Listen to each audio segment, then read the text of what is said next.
मी दरवेळेस सोबत नसणाऱ्या रिलेशनशिप बद्दल बोलत असतो, पण आज सोबत असणाऱ्या रिलेशनशिप बद्दल बोलणार आहे. गर्लफ्रेंड बॉयफ्रेंड रिलेशनशिप मध्ये असताना एकमेकांना सगळं सांगत असतात, मी तुझ्यासोबतच लग्न करणार आहे.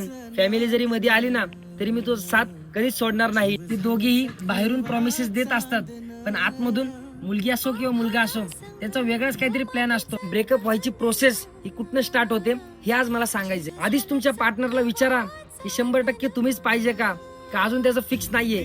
जर फिक्स नसेल ना तर समोरचा माणूस उगीच आस लावून बसतो आणि ब्रेकअप झाल्यावरती प्रेम करणारा रडत बसतो. मुलं त्यांना गर्लफ्रेंड असून सुद्धा त्यांना जर एखादी भारी मुलगी दिसली की त्यांच्या मनात असा विचार येतो की अरे ही मुलगी तर आपल्या गर्लफ्रेंड पेक्षा कितीतरी पटीने भारी दिसतीये, ही जर मला भेटली ना तर मी हिच्यासोबतच लग्न करून टाकेल. मुलींचं पण सेम असंच असतं. त्यामुळे जर तुमचं फिक्स नसेल ना तर खोट्या प्रॉमिसेस देऊ नका, आणि जर फिक्स असेल तर कोणाचाच मनात विचार आणू नका.